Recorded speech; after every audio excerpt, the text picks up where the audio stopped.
Imagine walking into a voting booth. You are handed a ballot, a list of names, and a pen. You are participating in the sacred ritual of modern democracy, the act of choosing your leaders. This process feels so natural, so fundamentally correct, that we rarely stop to question it.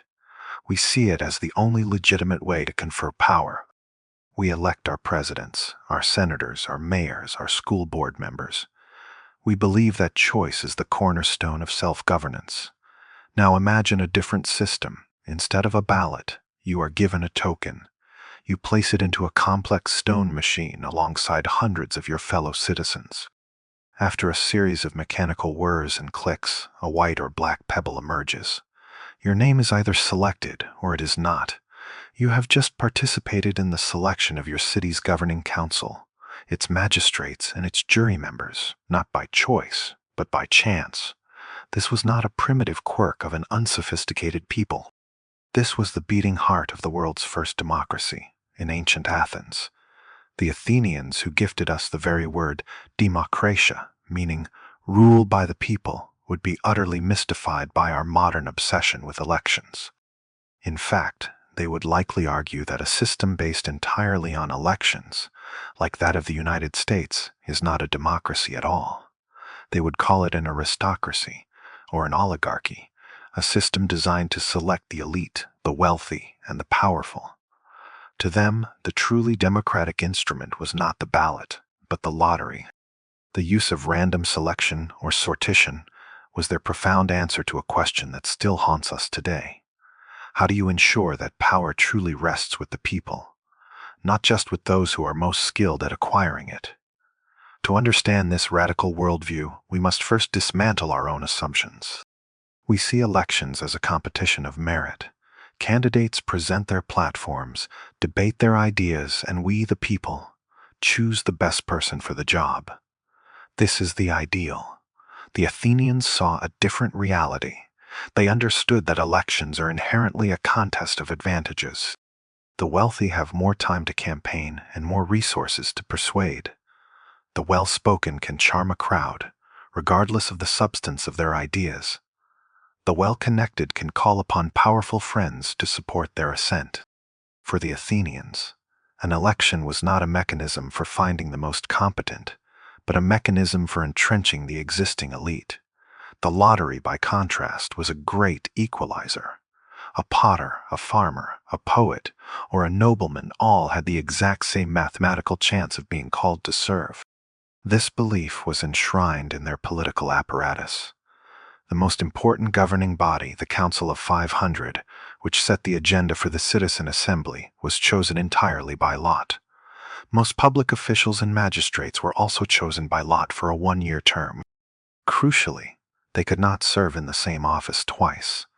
This principle of rotation was fundamental. It ensured that as many citizens as possible would experience what it was like to both rule and be ruled. It was a form of mass political education. Serving in the government was not a career. It was a civic duty, a temporary responsibility that you undertook as an ordinary citizen before returning to your ordinary life. This system was designed to prevent the formation of a permanent class of professional politicians, a group of people who might begin to see the state not as a common project, but as their own personal property. Of course, the Athenians were not naive. They recognized that some jobs required specific, undeniable expertise. You would not want to select a general to lead your army in battle by pulling a name out of a hat. Therefore, a handful of key positions, primarily military and financial roles, were indeed filled by election. This reveals the sophistication of their thinking. They used elections for roles where specialized skill was paramount in sortition, for roles where impartial judgment and a citizen's perspective were most valued. They understood the difference between technical administration and political governance. For the latter, they believed the most important qualification was not a rare talent, but a shared sense of community and an unbiased mind, something they felt was more likely to be found in a random sample of the populace than in a self-selecting group of ambitious candidates. This Athenian model stands in stark, almost shocking, contrast to the system designed by the founders of the United States. Men like James Madison, Alexander Hamilton, and John Adams were deeply read in classical history, but they drew very different lessons from it. They looked at Athens not with admiration, but with a degree of horror. They saw its history as a cautionary tale of instability, demagoguery, and mob rule. The execution of Socrates, condemned by a popular jury, was the ultimate example of democracy's potential for folly.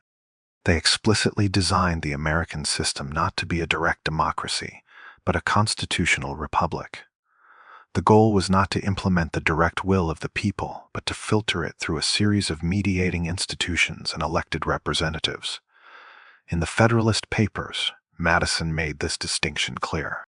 He argued that a pure democracy was susceptible to the mischiefs of faction, where a passionate majority could easily trample on the rights of a minority. The solution was representation. The idea was that elections would act as a filter, allowing the public to select men of wisdom, patriotism, and justice. These representatives, at a remove from the passions of the crowd, could then make more temperate and rational decisions for the public good. This is the core of the American political philosophy. It is a system built on a fundamental skepticism of the direct judgment of ordinary people. It trusts the people to choose their rulers, but it does not trust them to rule themselves. The founders consciously and deliberately chose the very mechanism the Athenians identified as aristocratic, the election, as the foundation of their new government. They believed they were electing a natural aristocracy of talent and virtue, rather than an artificial one of birth and wealth. So we are left with two profoundly different visions of self-governance. The Athenian vision, based on Sortition, champions political equality, mass participation, and a deep trust in the judgment of the common citizen. It is a system designed to disperse power and prevent the consolidation of an elite. The American vision, based on elections, champions meritocracy, representation, and a deep suspicion of unchecked popular will. It is a system designed to concentrate power in the hands of supposedly superior individuals chosen by the people to act on their behalf. For centuries, the American model has been seen as the triumphant one. But today, as we witness growing political polarization, declining trust in institutions, and the immense influence of money in politics, the Athenian critique echoes with newfound relevance. Has the American system truly delivered on its promise of electing the wise and virtuous? Or has it, as the Athenians would have predicted, created a permanent political class, a professionalized elite more responsive to donors and party loyalties than to the people they are meant to represent? A modern political campaign is a grueling, expensive marathon that selects for a very specific set of skills: fundraising, public speaking, media savvy, and relentless ambition. It is not at all clear that these are the same skills required for wise and just governance. The Athenian lottery, once dismissed as a historical curiosity, forces us to confront this uncomfortable reality. It suggests that the very act of seeking power might disqualify a person from holding it. The person who desires to rule over others is perhaps the last person who should be trusted to do so. The beauty of the lottery is that it selects people who do not necessarily want the job. It bestows power upon ordinary citizens who see it not as a prize to be won, but as a temporary burden to be shouldered on behalf of their community. This instills a sense of humility and public service that is often absent in the world of professional politics. In recent years, this ancient idea has seen a quiet resurgence. Around the world, from Ireland and France to Canada and the United Kingdom, governments have begun experimenting with citizens' assemblies. These bodies are made up of a group of citizens, randomly selected to be a true demographic microcosm of the country, who are tasked with deliberating on a complex policy issue, such as climate change, constitutional reform, or electoral law. They are given time to learn about the topic, to hear from a wide range of experts, and to deliberate amongst themselves. The results have been remarkable. These randomly selected groups of ordinary people have consistently produced thoughtful, nuanced, and widely supported recommendations on some of the most divisive issues of our time. They prove that when given the right information and a respectful environment for deliberation, ordinary people are more than capable of making wise collective decisions. These modern experiments reveal the enduring power of the Athenian insight. They show that democracy can be more than just a periodic adversarial contest between competing elites. It can be a collaborative process of citizen deliberation.